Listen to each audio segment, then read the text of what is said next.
I'm Conor, Senior Researcher at the Intergenerational Foundation.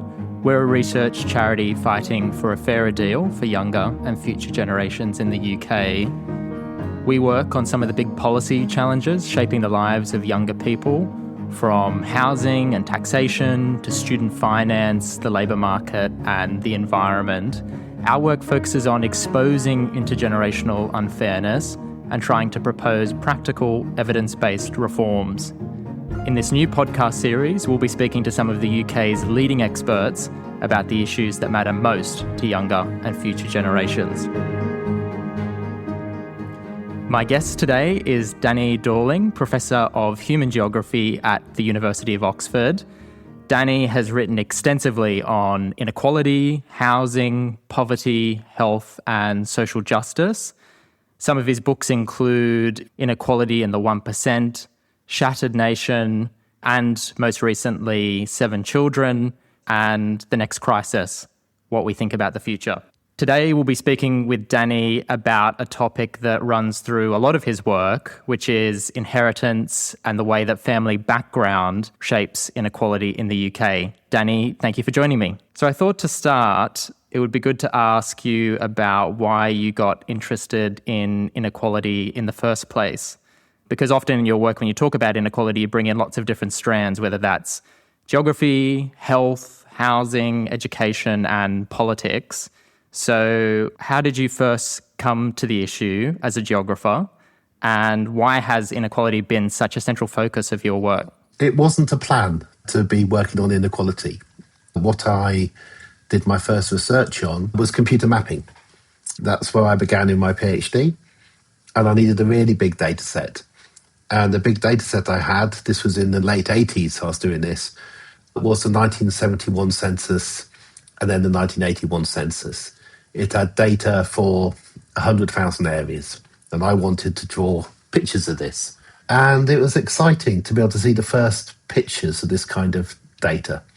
But I noticed something. I noticed that the patterns in 1981 were slightly more concentrated, slightly better defined in terms of the differences between people's life chances by geographical area compared to 1971. And then we got the 1991 census, and it had become more acute again, much more acute by 1991. And slowly I was drawn into looking at rising inequality because that was what the geographical data was showing us was happening. People were living parallel lives in Britain increasingly. Where you grew up began to matter more and more for your chances in life. London was becoming more divided in particular. It had the greatest concentration of poverty in Western Europe at the time and the greatest wealth. And this was just increasing and increasing and increasing over the years and the decades. And so around about 2008, 2009, I switched from basically being a computer graphics person to being somebody who looked at the statistics of inequality. Fascinating. Were many of your colleagues surprised by the transition? Yes, I think so.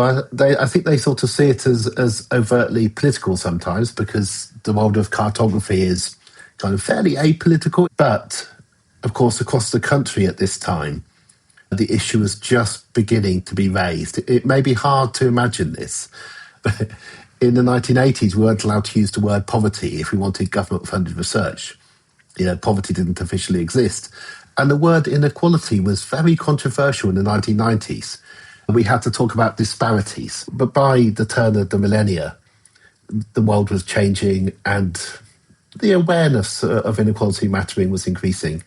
It exploded 2009, 2010, 2011. It's a long time ago, but it's just important to realise we haven't always had this interest and obsession with very high inequality.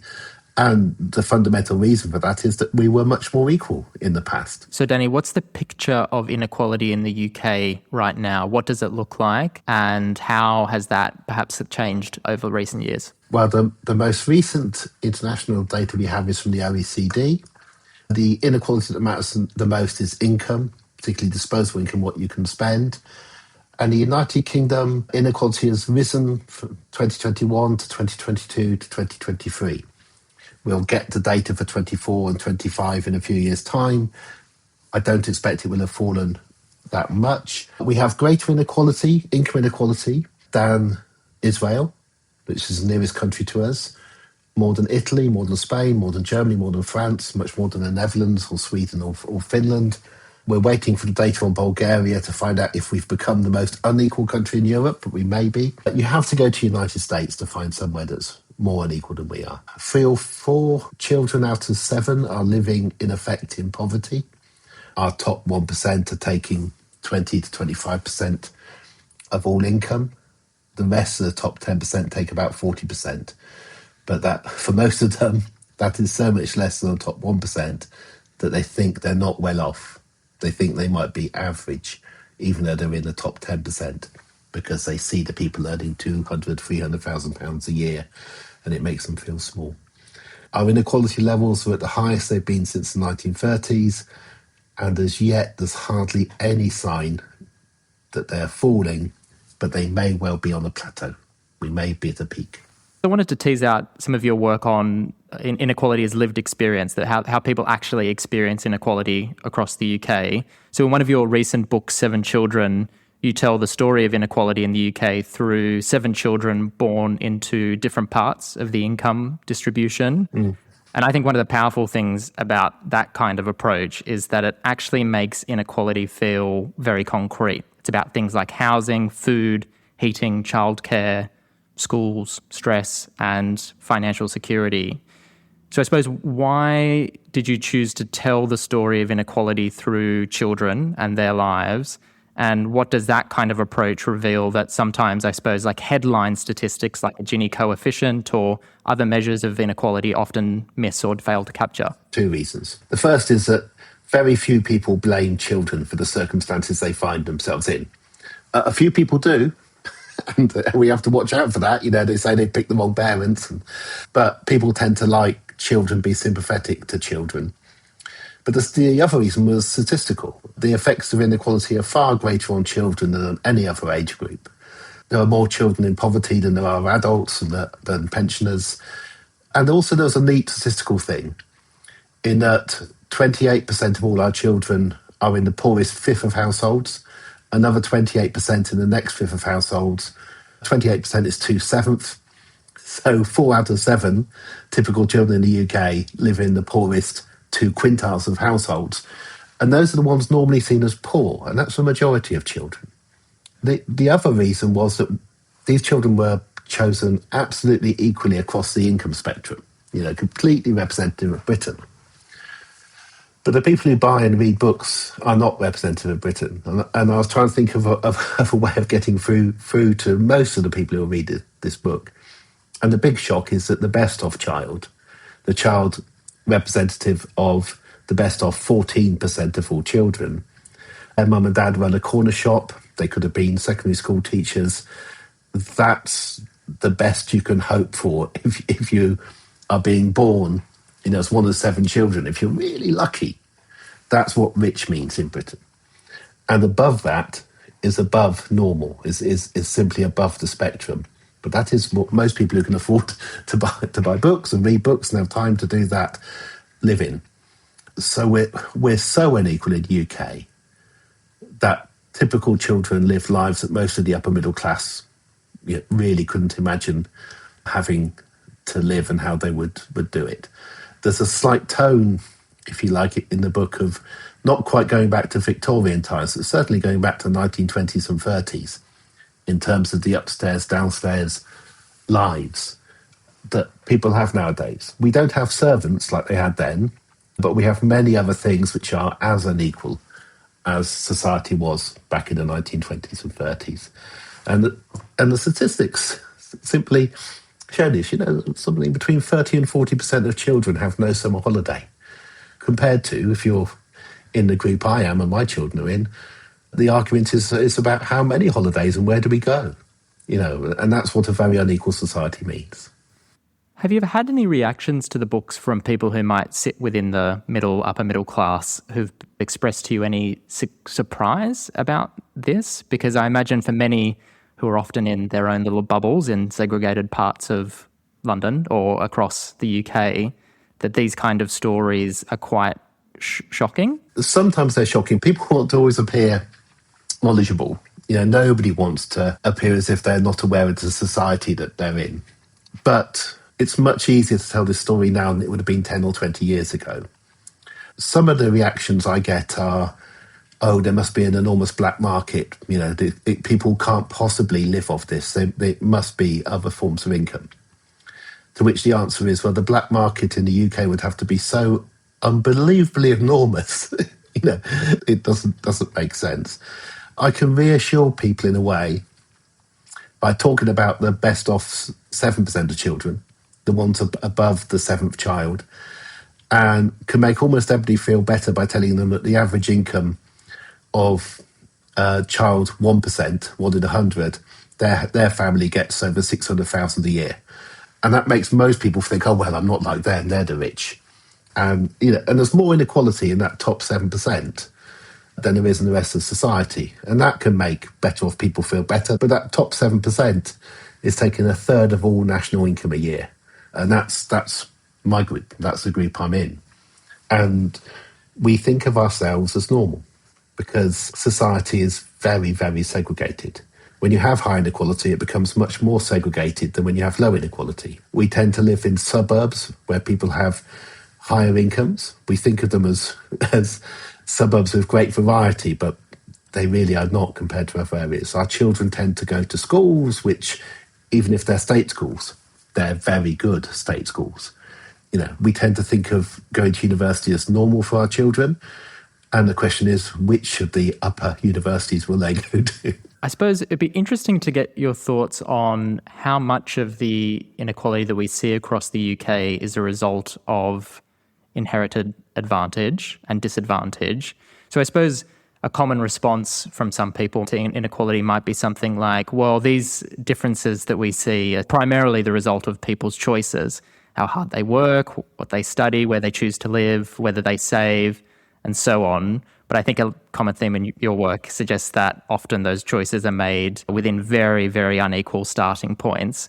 So how should we really think about that relationship between inherited advantage and inequality in Britain today?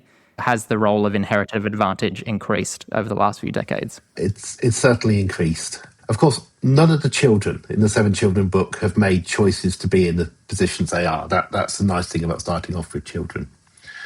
But this was quite a common argument in the past. It's becoming much, much less common now. But it really was absolutely normal in the 80s and 90s for people to say, well, Boris Johnson said it more recently, the top cornflakes rise to the top of the packet. Some people have got more in it, they work harder, and they deserve to be there, and most people are a bit lazy. So no wonder we have these great inequalities. It's a comforting kind of self-help myth you can have in your head, because it means you tell yourself, if you're well off, well, I'm well off because, I've tried hard. Those GCSEs I did so well in, and those A-levels I got such high marks in, and that university degree I passed. And you can tell from the tone of my voice I'm slightly mocking, and that doesn't help. It's a bit like when you talk about people who vote reform, and it's, it doesn't help to say, how racist reform puts people off. I think telling the very well off, you sound a bit stupid when you describe your life like this, probably doesn't help, but it's hard not to. That university degree that people worked really hard to get, have they ever looked at the failure rates in the university they went to and seen whether, was it less than 10% or less than 5 or less than 2% of people who didn't get a degree? How hard was that? How's it compared to passing a driving test, for instance, in terms of difficulty? But we tell ourselves stories where we're the heroes of our story. And our family are also heroes. So if our parents had a lot of money, well, they must have worked hard to get that. I think we're hearing less of this, but it is held. It's held kind of quietly. It's a bit like racism, where you used to hear much more overt racism. And now we hear much less, and I think people are less racist in a lot of their attitudes. But if you are racist, you just don't say it out loud anymore. And I think a bit with the defenders of inequality, they don't say it out loud because they know it goes down badly, but they believe it. Maybe a philosophical response to that, or thinking about it in more philosophical terms, I'd be curious to hear your thoughts on, is inequality, whether that's inequality in terms of material distribution of incomes and wealth, or even maybe more inequality in terms of how we relate to each other as fellow citizens, is that bad per se? Or does it just become undesirable above certain levels or when it leads to certain undesirable outcomes? So I suppose the question is, at what point does inequality become unfair or unjust? It's a really good question. And the short answer is that we don't yet know, because we haven't had a country that's become so equal it's caused a problem. The most equal countries in Europe at the moment are Finland, Norway, Sweden, but very near to them is France and Germany. Finland is the most equal of those. It's a country which succeeds on more international measures of social success than any other in the world, that has topped the happiness index for over a decade now, that despite not having natural resources like oil and not having a colonial history, does incredibly well. So what we really need, although very bad news for the Finnish people, is for Finland to get a little bit even more equal than it is, and for something to go wrong. And until that happens, we don't know. We really don't know. People often say, oh, communist countries were very equal and they were terrible. Well, they weren't very equal. When you look at the statistics, China currently has an income inequality rate that's very similar to the United States, as unequal to the United States, which is more unequal than anywhere in Europe. So we do not know at what level giving people much similar amounts of income a year would result in something bad for society. The other side, we definitely know. In fact, we know quite gradually that once you go through the European countries, as you become more unequal, things get worse in general. So it suggests there isn't a particularly healthy level of inequality which is optimal. Humans are quite naturally able creatures. We're not born with great potential to be brilliant thinkers or great potential to be dullards. It's quite amazing. If you give people a fairly equal start, it's interesting to see how well they do. I suppose it'd be interesting to hear some further thoughts from you on what do we really mean by, or thinking about inheritance in broader terms. So often I think when we hear discussions about it in the UK, it's just the amount you might or might not receive when your grandparent passes away.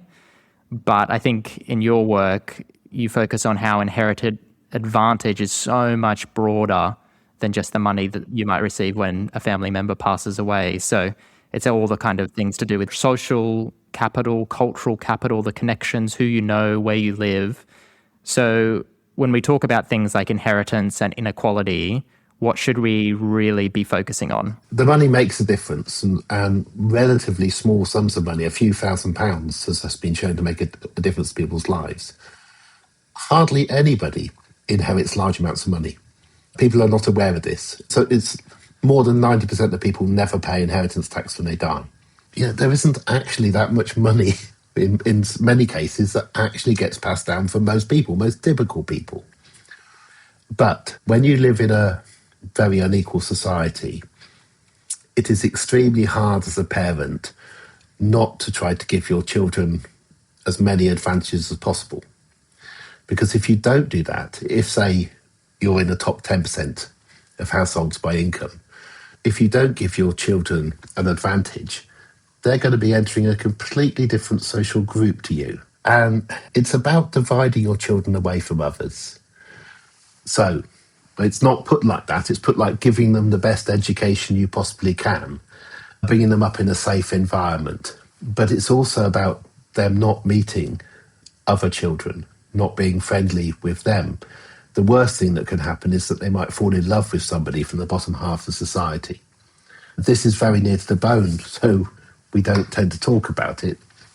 We use other phrases like assortative mating to suggest that well-off people have some natural affinity to marry and go out with other well-off people. But parents play a huge role in deciding the environment in which you grow up and who you might meet and who you might not meet. But you have the advantages to do that, and that creates numerous glass ceilings that makes it very hard to be that person that moves up.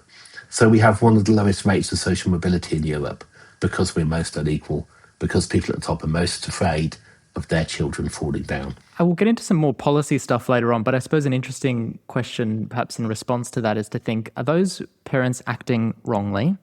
So you could have either, I suppose, an individual or structural kind of response. You could say, that these parents should try to give less favoritism to their own children, which would seem to be, and maybe that's what a utilitarian might say would lead to the best aggregate outcomes, but it seems to fundamentally go against kind of parental instincts? Or is the problem more just that there are these spaces, the proliferation of very high fee-paying schools and other more diffuse, I suppose, social structures that exist to cocoon these kind of pockets of privilege? I don't think they're necessarily acting wrongly.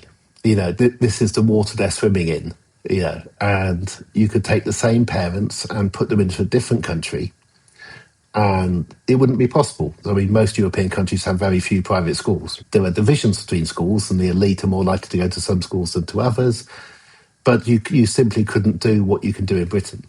In fact, much of the world doesn't, which is why our very top public schools are increasingly full of children who have flown in from outside, because the rest of the world doesn't supply this kind of division.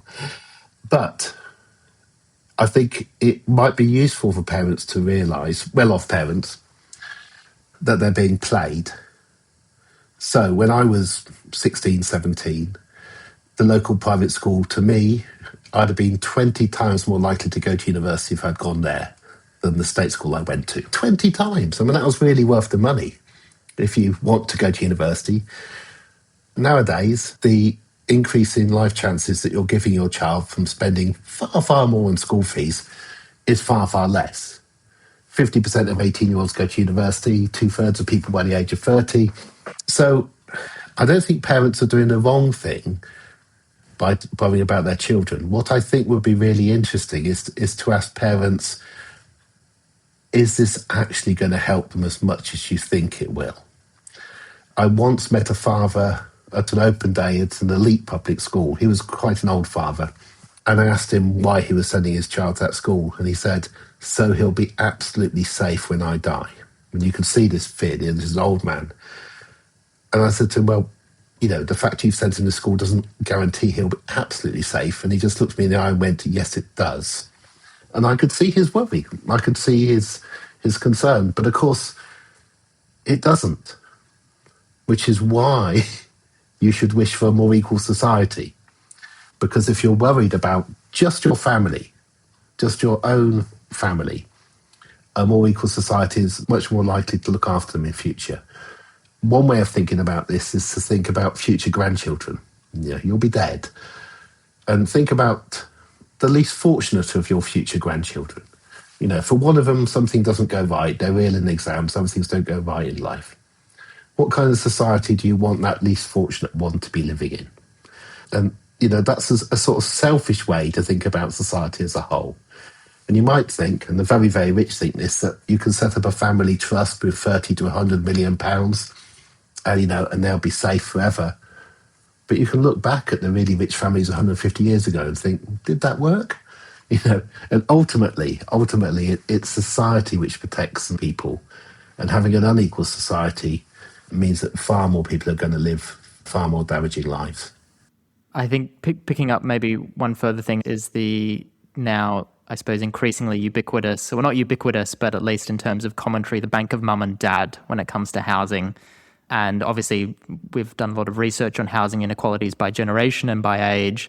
And it's clear that younger people now are increasingly locked out of the housing market.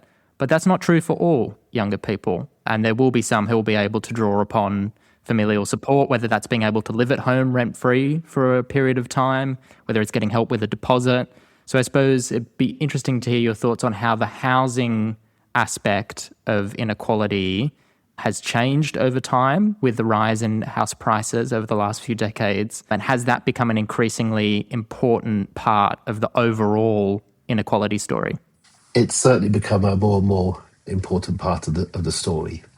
And we've almost forgotten what it was like to have a more equal housing landscape. I mean, there are even at one extreme, there were people in their late 20s or 30s who own multiple houses and are making an income out of others from the rent. We spent half a century getting rid of this system. We brought in rent regulation and rent controls about 100 years ago. We only got rid of them in 1988. And it's quite nice to be mentioning this now. It's only 14 days since there was a Housing Act, which did a little bit of things to make it much harder to evict your tenants, harder to put up the rent, harder to make money out of other people's housing. If you're not in the best of 10 to 20%, this isn't a game you're playing in. You are either living in your parents' house, renting privately, or hoping to get to a housing association or a council house. Mortgages are just a game that are better off play. But it does show how inequality affects people right across the spectrum. And taking something that you have to have somewhere to sleep, and using that to allow a small number of people to make money out of a greater number of people, shows you the kind of thing that becomes acceptable when you're a very unequal society. In other European societies, there are much, much stricter rules about this. The amount of rent you can charge is determined by the government, depending on the quality of the house, not by you. As the landlord, you can't evict your tenants at all unless they don't pay their rent. You can't put up their rent. In effect, much private sector renting in many European countries is social renting. It's just that the wealth is owned by somebody else. But the wealth doesn't go up and up and up because you can't foresee being able to make a greater profit by increasing rents in future from people. One of the most remarkable things in recent years has been watching rents in Zone 1, 2 and 3 in London rise and rise. But it's getting to the point where you go, well, we almost certainly have the peak because it's not possible. And real housing prices have been falling for several years now.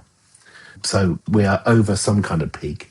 But the question is, how do we get to what is normal in terms of European situation, which is not utopia, or back to the past, where it was much easier to get yourself a house in your 20s, start a family, settle down. I have to admit, on personal experience, when I first moved to London a few years ago now, I was utterly shocked by how expensive rents were in the capital. I come from Australia and we have our own housing crisis and dilemma, but the rental prices here were staggering. I'd really love to ask you some questions about geographic inequality, but certainly one of the things that I have noticed since moving to the UK has been most stark about how different the country looks and feels depending on where you are. So I suppose it'd be good to hear from you about how geography shapes inherited advantage and disadvantage across the UK. So the importance of geography has increased over time. The divides are often quite local, in that there are poor places everywhere, even quite near very rich places. There are areas of poverty, partly because the rich created demand for people to do low-paid labour, clean their houses and so on. So there's no area which only has affluent people in it. But there are areas of Britain where almost everybody is poor and hardly anybody is rich. And that has increased over time. The geographical increase in segregation means that people are less and less aware of how other people live. I think that's one of the biggest effects. So those who have done well might grow up in a leafy village. They go to a university where most people are drawn from the top portions of society, and then often go off to London and don't experience much of the rest of the country. Increasing inequality has meant that disposable income for other things has reduced in most parts of Britain. The more extreme example is the United States, which had growth, I think, recently of something like 3% a year. It looked like it was booming. But 80% of the population were living in counties that were in a recession, that are going down. But you can have, if your tech industry is doing well in California and finance is doing well in New York, the overall average for the whole of the United States can be going up. And in a way, in Britain, it's similar. When the economy is doing well, bits of London boom, and a few other parts of the country, but not very many. For most of the country, not much has happened for many decades. The buildings have got older, have got more deteriorated. And what we don't see is what we used to see in the 60s and 70s. There's an era of people building new community centres, new activities, often for children, adventure play parks. Incredible kind of things were being done back then which hadn't existed before. Now what we get are campaigns to, can we possibly keep this one community centre going? There are government programmes to encourage this. There's a programme which gives £20 million to various places. You need a society which is more equal, where people get together and decide themselves that they want to do these things. They want to have a summer scheme for children to play and work out how to do that. And we used to do that in this country, and we don't do it now as we've become more individualistic and more selfish, and it's harder to do because it's seen as not normal to do it. Absolutely. And I think it was most shocking, I read recently, some of the differences in healthy life expectancy between, I think it was Blackpool and Richmond, were at the two ends of the extreme. It was startling, and obviously that is a downstream indicator of all the things that are kind of going wrong in terms of lack of good, secure, well-paid work, good access to services, and also, I suppose, just a sense of hope and optimism for the future, that things can kind of get better. And also a geographical sort of sorting mechanism. So there are not that many people in Blackpool who are born in Blackpool. You often end up moving there when, on average, more things go wrong in your life than go well. So getting divorced twice, getting ill.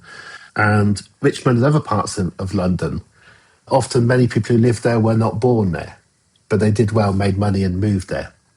So migration in Britain tends to exacerbate geographical differences, and the more economic inequality we have, the more it exacerbates it.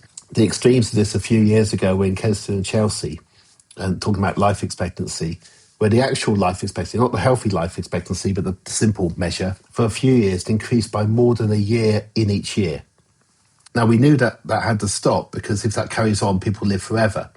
But it was because the poor were being pushed out of the borough and the rich were moving in, and it's becoming a different place. That is one of the things that is most stark, I think, about this country is, as you've said, it's not just between different cities, what the picture of inequality looks like, but particularly within those cities and different boroughs of London, or sometimes even around different street corners in London, can feel like you're in a totally different area. Moving on to some of the final questions I had for you was, I suppose, more forward-looking, maybe perhaps trying to be somewhat more optimistic. It's been a pretty pessimistic conversation thus far. But I suppose, given all that we've discussed today, more broadly, how do you see the landscape of intergenerational fairness in the UK? And if you were given the privilege, maybe that's in quotes, of advising a government that actually did want to reduce inequality and improve intergenerational fairness, what are one or two reforms that you think the UK could realistically implement within the next 5 to 10 years that would address these kinds of issues? Well, it has to implement some within the next 3 years, otherwise people are going to vote for something very different. And of course, Reform are principally the party of the old, not a party created by old people rising up demanding to have it, but created by a few businessmen who created this party and can see where they can get the votes from. I was going to suggest something unusual. So I would suggest that we have a policy which particularly works for older men who tend to get riled about this, that we're going to get rid of all the potholes. It's not impossible to do. They do it in Wales. Wales has a remarkably good quality roads. But the government will invest a lot of money in making the roads really smooth and really good. It's just for the common good. At the same time, and obviously less important than the potholes, but you talk about the potholes a lot, we will be improving tenants' rights, and we will have a fairer inheritance tax that is harder to evade through family trusts. And we will do something to begin the road of getting student debts down, and we'll do these other more radical things. But the thing we're going to talk about is the potholes, because that's where we can deliver on that. Now, it may sound sceptical to you, but given the age of most of the electorate, and given that our fertility rate now is only 1.4, and we have fewer and fewer 18-year-olds each election than the one before, I think you do have to actually have policies that aim at older voters. You could also talk, and this has been less sceptical, about people's children and grandchildren, because older people do care about their children and grandchildren. One of the key reasons, I think, why a majority of the old, large proportion of the old, voted for Brexit was because they thought their children and grandchildren had a worse future the way that things were going, because they'd been able to start a family in their 20s and get a house. Now, they were often wrong about the reasons why it had got worse, but they were right that it had got worse as a route towards intergenerational fairness. You have to look at the actual politics of things.